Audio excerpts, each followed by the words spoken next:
கையில் ஆடுமா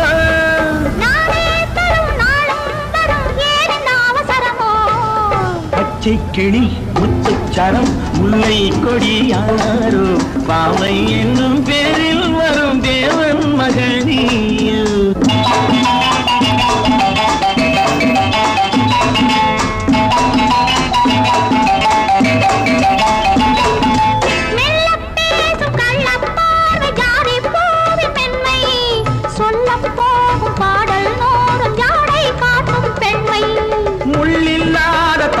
போல தோகை மேனி என்று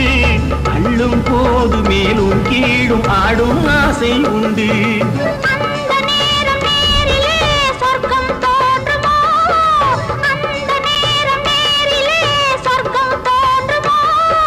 காணாததும் கேளாததும் காதலில் விளங்கிடுமோ